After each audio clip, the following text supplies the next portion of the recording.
Assalamualaikum warahmatullahi wabarakatuh. Kembali lagi bersama Koirudin 25.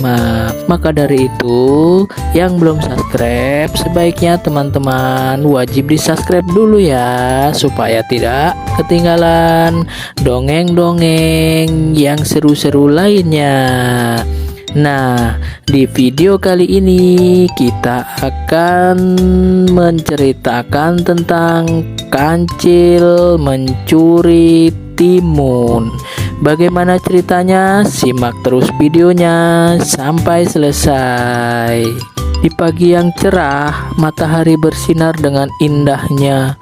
Pak Tani berangkat ke ladang dengan riang gembira sembari memanggul paculnya.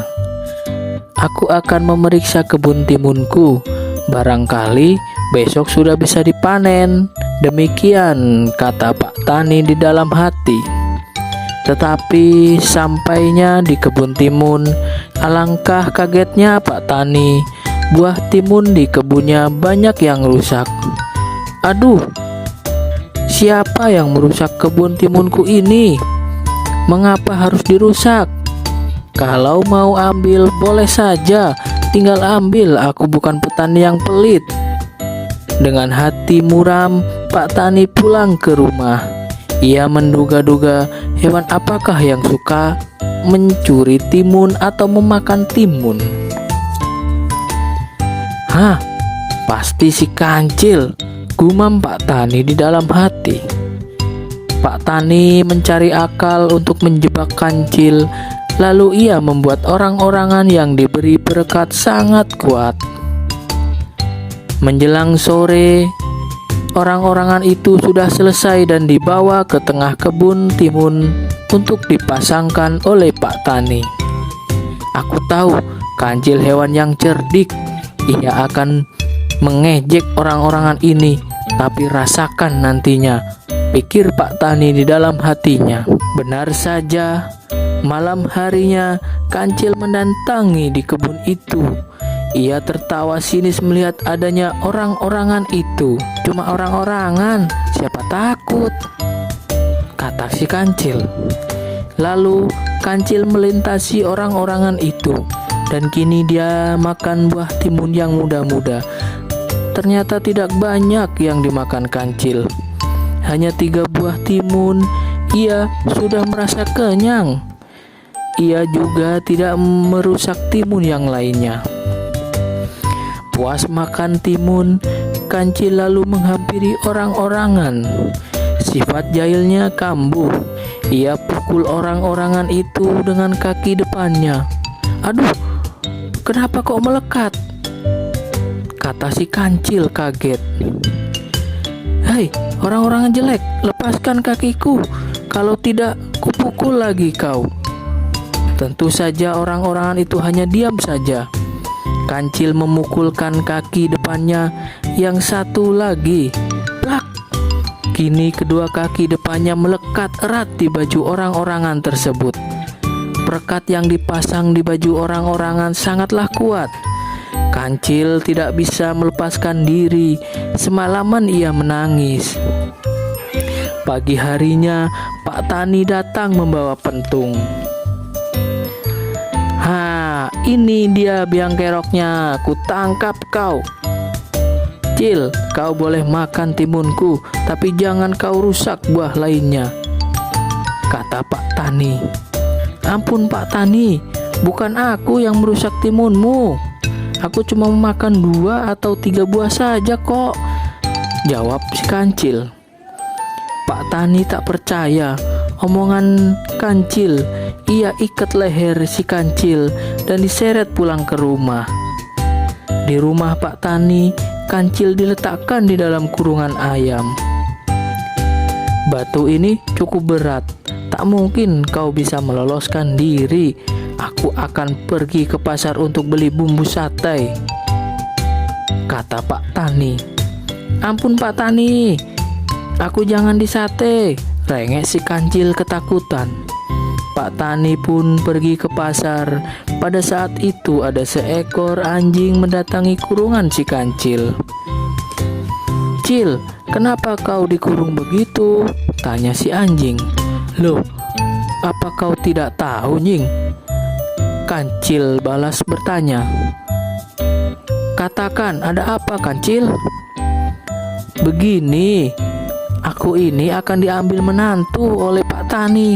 Makanya sekarang Pak Tani pergi ke pasar untuk membelikan baju dan makanan yang lezat-lezat untukku." "Wah, kau nggak pantas, Cil. Tubuhmu kan kecil. Lebih baik aku saja yang menggantikanmu jadi menantu Pak Tani," kata si anjing. "Oh, kok enak. Sudah sana pergi," kata si Kancil. Anjing pun tiba-tiba menggeram marah. "Cil, kalau kau tak mau kugantikan sekarang juga, batu di atas kurungan akan kudorong dan lehermu akan kugigit sampai putus," kata si anjing. "Wah, jangan begitu." "Mau atau tidak?" kata si anjing. "Baik, baik, baik. Terpaksa aku turuti kemauanmu." Anjing pun mendorong batu hingga jatuh, kurungan dibuka. Kancil keluar sedangkan anjing masuk ke dalam kurungannya. "Selamat jadi menantu Pak Tani, Tuan Anjing," kata si Kancil sembari berlari kencang. Sesaat kemudian Pak Tani pun datang. Ia kaget bukan kepalang melihat Kancil yang berada di kurungan berubah menjadi seekor anjing. "Hormat pada calon mertua," kata si anjing. "Kancil memberikan haknya sebagai calon menantu Pak Tani kepada saya, si anjing yang gagah perkasa," kata si anjing. "Terus mana si Kancil?" tanya Pak Tani. "Sudah pergi ke hutan, Pak Tani," kata si anjing. "Kamu mau jadi menantuku?" kata Pak Tani. "Iya, benar Pak Tani," anjing menjawab dengan gembira. "Sekarang keluarlah dari kurungan, lalu duduklah yang manis dan pejamkan matamu. Aku akan memanggil putriku di dalam rumah," kata Pak Tani. Anjing menunggu dengan hati berdebar. Pak Tani muncul kembali, tapi bukan dengan putrinya, melainkan dengan pentungannya. "Nih, hadiah untukmu," teriak Pak Tani sembari memukul kepala dan punggung si anjing. "Duk, blek, blek." "Ampun," kata si anjing. Anjing menjerit dan melarikan diri sambil membawa dendam karena merasa ditipu si Kancil. "Awas kau ya, Cil. Jika ketemu langsung kugigit kau." Kancil sudah dari tadi berlari kencang, namun karena jalannya lambat, maka dalam beberapa saat saja anjing sudah bisa menyusul di belakangnya. "Wah, gawat. Anjing sudah berada di belakangku," kata si Kancil dalam hatinya. "Aku harus segera bersembunyi." Anjing sangat marah karena ditipu oleh Kancil.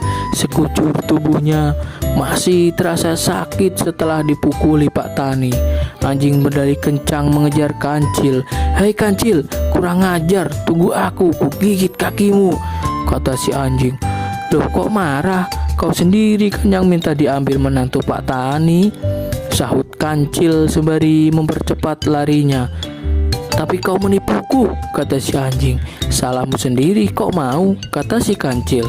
"Pokoknya kau kutangkap, kau akan kuhajar. Tak mungkin kau bisa menangkapku." Nah, sekian dulu ceritanya. Nanti disambung lagi ya teman-teman. Oke, simak terus video selanjutnya. Bakal ada dongeng selanjutnya dari part 2 di cerita si Kancil anak nakal suka mencuri timun ini.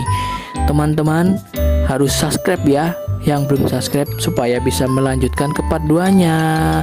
Sekarang saya pamit dulu. Assalamualaikum warahmatullahi wabarakatuh.